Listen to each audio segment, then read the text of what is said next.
Una po sa ating mga balita, matapos na ilabas kahapon ng Permanent Court of Arbitration na ang desisyon nitong pumapabor sa Pilipinas. Kaugnay sa isinampa nitong reklamo sa China, tiniyak ng Department of Foreign Affairs na pag-aaralang mabuti ng ating bansa ang naturang ruling upang makabuo ng hakbang na makabubuti para sa lahat, partikular na sa interes ng mga Pilipino. May report si Jade Miguel. Panalo ang Pilipinas sa kaso nito sa Permanent Court of Arbitration laban sa China kaugnay ng pag-aagawa ng teritoryo sa West Philippine Sea. Inilabas ng International Arbitral Tribunal ang ruling nito dakong alas 5 ng hapon nitong Martes. Pinagdesisyonan ng korte ang kasong kaugnay sa historic rights at maritime entitlement sa West Philippine Sea. Base sa 11 pahina ng desisyon ng tribunal, walang legal na basehan ng China para sabihin na mayroon silang historic rights sa karagatan na sakop ng kanilang 9-dash line. Kung pagbabasehan kasi ang 9-dash line sa historical map ng China, sinakop na rin ito ang ilang karagatan sa loob ng ating Exclusive Economic Zone o EEZ. Dahil dito na pagdesisyonan ng Arbitral Tribunal na nilabag ng China ang karapatan sa soberanya ng Pilipinas dahil sa mga aktibidad na ginawa nito sa loob ng ating teritoryo. Una, hinarang ng China ang pangingisda at petroleum exploration sa karagatan na sakop mismo ng ating bansa.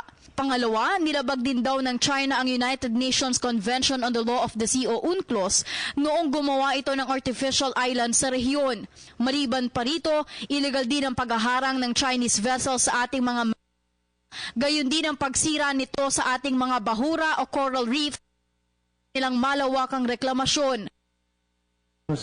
Strongly its respect for this milestone decision as an important contribution to ongoing efforts in addressing disputes in the South China Sea.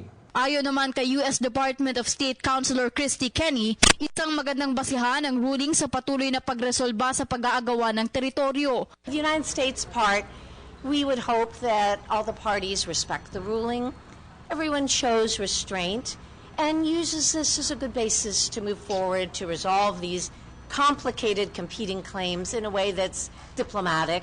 Samantala, muli namang iginiit ng China na hindi nila kikilalanin ang naturang desisyon ng Arbitral Tribunal, bagkus ay nais daw nitong magkaroon ng bilateral talk sa Pilipinas. Nauna namang sinabi ni Yasay na bukas sila sa anumang negosasyon sa China, partikular ang sharing ng resources ng pinag-aagawang teritoryo sa West Philippine Sea.